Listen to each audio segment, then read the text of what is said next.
Ho, ho, ho, everybody. Hey, I am so glad you're here with us at Ringgold Kids, and I'm Jeff, and I'm not sure if you've noticed, but it's December. It's almost Christmas. I mean, some stores, they've been selling ornaments and playing Christmas music for a long time. But hey, the big day is finally almost here. Hey everyone, we're going to take this whole month and look at some amazing Bible stories that celebrate the greatest gift in all of history as we kick off our series called Let the Christmas Celebration Begin. Are you excited about Christmas?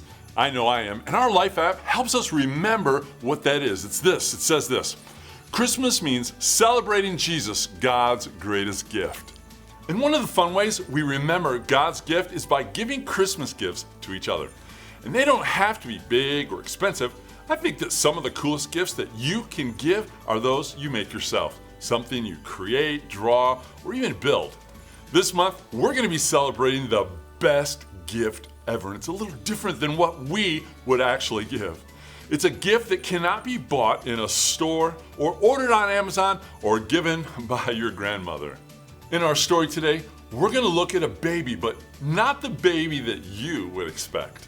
It's a very important baby that helped introduce us to the greatest gift ever.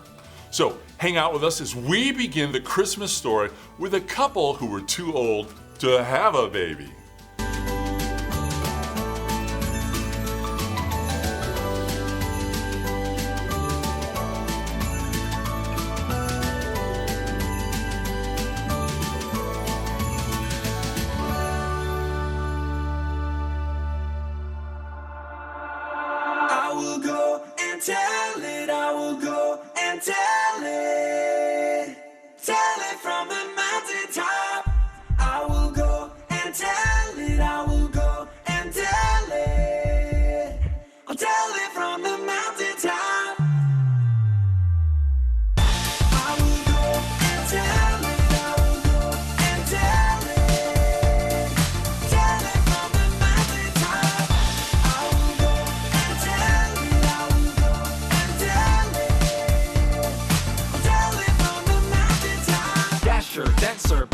Vixen, Comet, Cupid, Donner, Blitzen, yeah, and even Rudolph knows, though they blast so high from coast to coast, and any kind of weather, even through the snow, that the reason for the season ain't the globe, it's nose, yeah, it's something much, much brighter, higher, flyer, Jesus Messiah, he changed my life, and I gotta go tell, John 3:16, I'm compelled to yell, so I'm headed to the mountain, this is my routine, everybody needs to know about the newborn king, Everest, Fuji, Kilimanjaro, conquering them all, let this know tomorrow, I'm driven by a passion, cause your love is true.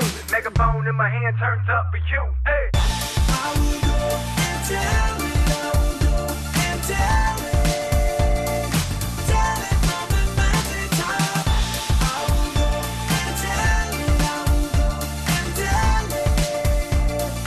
Tell it from the mountaintop. Go, go, go, go. Everybody needs to know. Go, go, go, go. Everybody needs to know. Tell it on the mountain, over the hills and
I'm Haley. I gotta say, I am just about to burst with excitement. It's that time of year. You know, presents are being wrapped, people are singing songs on the street corner, everyone around me is so jolly. It's the one time of year I can even get away with using the word jolly. I don't have to tell you what time of year it is. But I will! It's Christmas! Christmas is celebrating Jesus, God's greatest gift. You see, it's all about celebrating. And one of the ways I like to celebrate is by decorating! There's only one thing missing. Yee! Yay! They say the Christmas lights are bright at Christmas, Oh. Oh my, Whoa, well, this is a mess. Come on.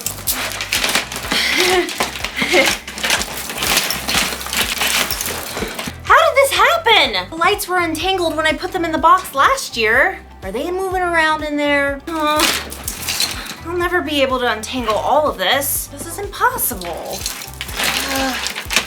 Well, suddenly, I don't feel like celebrating anymore. Isn't it strange how sometimes you feel like celebrating and then something happens that makes celebrating impossible? Well, in today's story, you'll see how there's always some reason to celebrate, even when things seem impossible. Hey, maybe I could use these lights the way they are. Yeah. Earrings, maybe? The Bible. It's 66 books of history, stories, letters, and poetry that fit together to form God's one big story. The epic adventure of how He created us and loves us so much that He made a way to rescue us. As we travel through the Bible, from Genesis to Revelation, we discover people who met God and found their lives changed forever. Now, for an amazing story. Inspired by the book of Luke, chapter 1. Zechariah and Elizabeth lived in the hill country of Judah. Both Zechariah and Elizabeth came from the family line of priests. But while many priests made a big show of their work just to impress other people, Zechariah and Elizabeth actually loved and served God. Dear God, help us to follow your commands in all we say and do. And please give us a child. Through many long years, Zechariah and Elizabeth had been unable to have children. Bless their hearts. They must have done something wrong for God to let this happen. But God wasn't punishing Zechariah and Elizabeth. In fact, one year Zechariah got an amazing opportunity. His group of priests gathered about twice a year in Jerusalem to serve God in the temple. Zechariah, you've been chosen. Me? To go inside the holy place? Each year, one priest was selected to enter the temple and burn incense before God. Now, with 1,000 priests in this group, this could have been a once-in-a-lifetime opportunity. Wow. Okay, I'm ready. As the other priests waited outside, praying to the Lord, Zechariah entered the beautiful holy place of the temple. Carefully, from a golden censer, he spread incense over glowing coals on the altar. The fragrance filled the air like the prayers of the priests outside. There, all done. But as Zechariah turned to go, bright light blazed up on the right side of the altar. Oh! A dazzling angel towered over the altar. Zechariah stumbled back. Do not be afraid, Zechariah. Your prayer has been heard. Oh, thank you. Which prayer? Your wife, Elizabeth, will have a child. A child?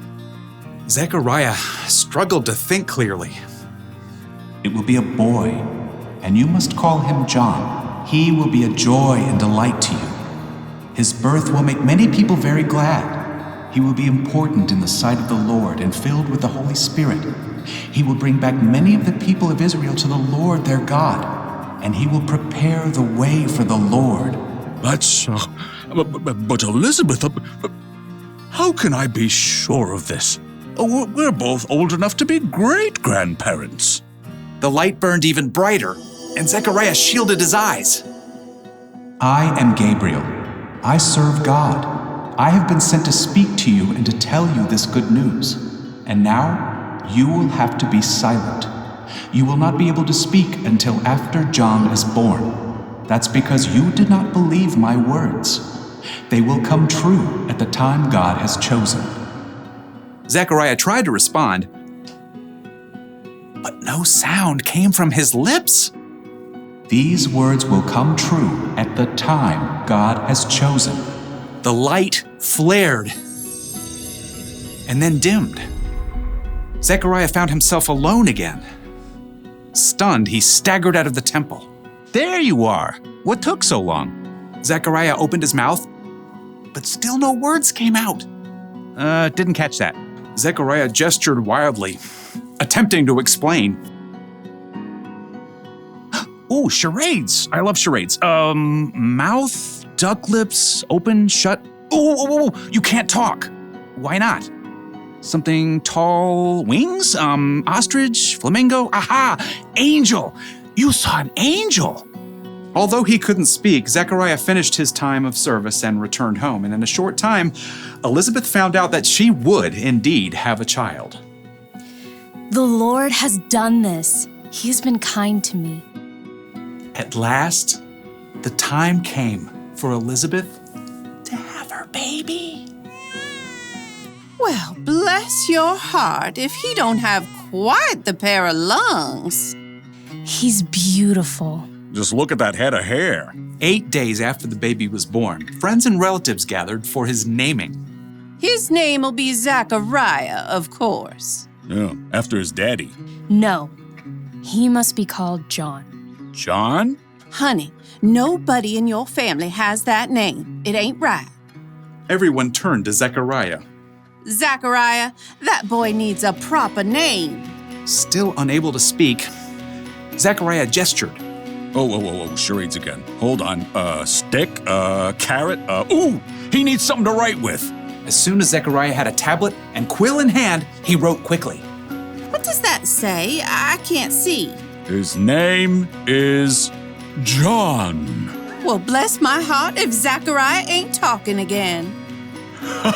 Praise God! His name is John. John, you like that, don't you, little one? Everyone was filled with fear and wonder as the news spread through the hill country. It was clear the Lord was with John. What is that child gonna be? So what seemed impossible had become possible. God had given Zechariah and Elizabeth a child in their old age. God had taken away Zechariah's speech and then returned it. And then, when John grew older, he would play a very important role in introducing his cousin to the world, Jesus.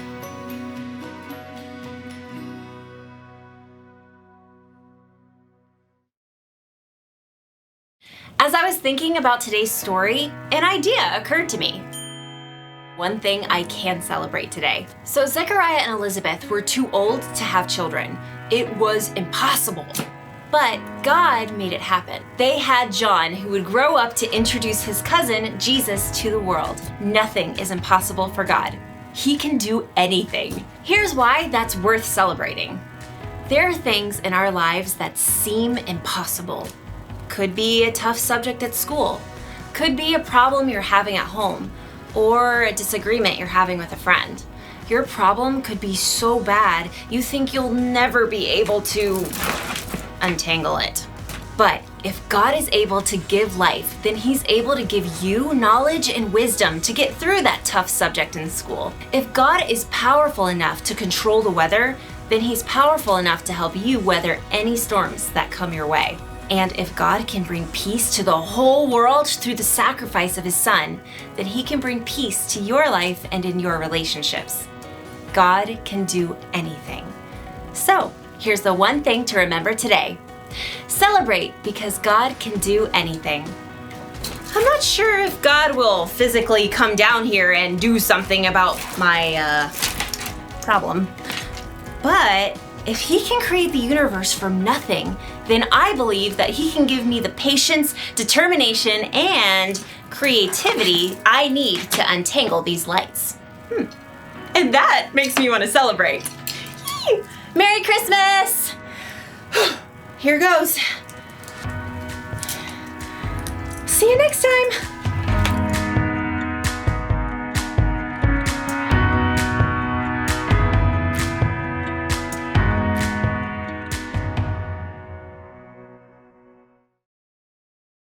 Zachariah and Elizabeth had their child, a boy named John, who would grow up to do amazing things.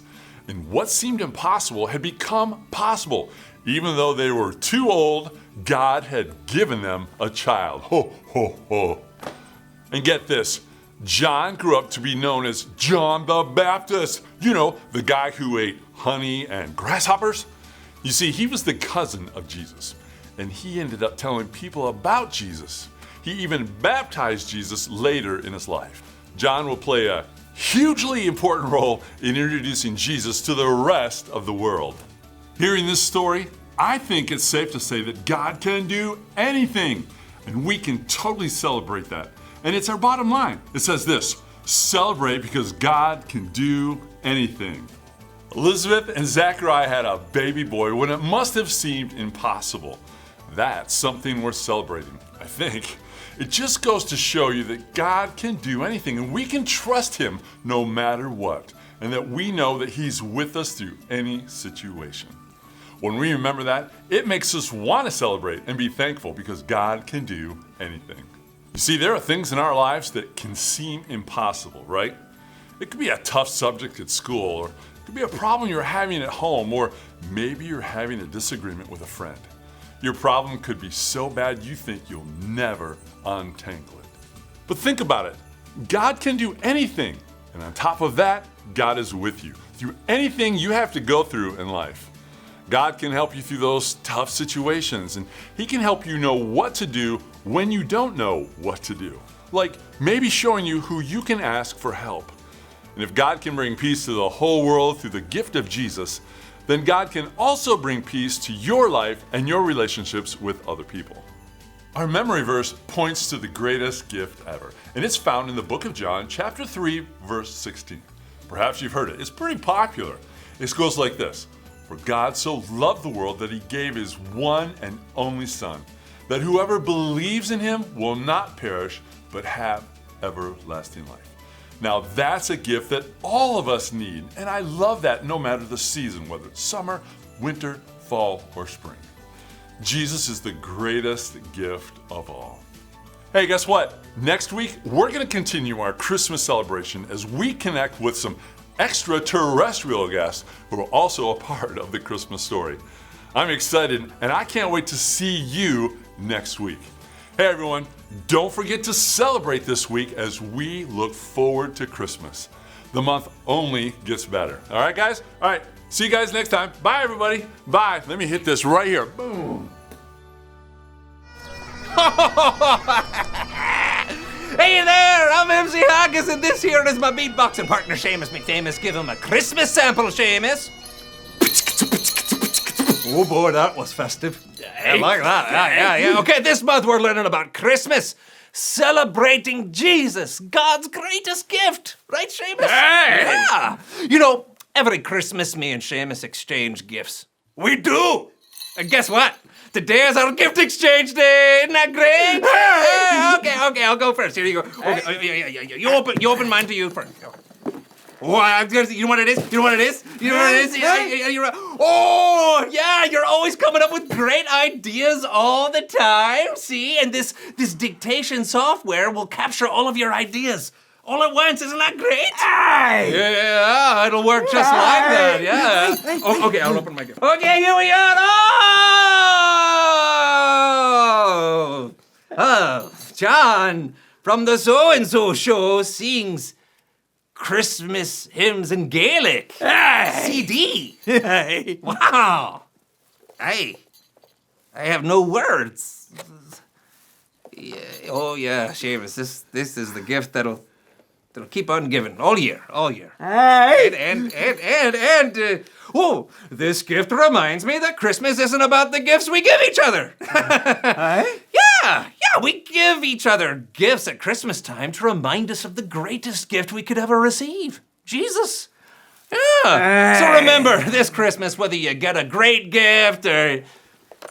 Always remember that it isn't what's under the tree, but who came to rescue us that is truly worth celebrating. I say we rap about it. Kick it!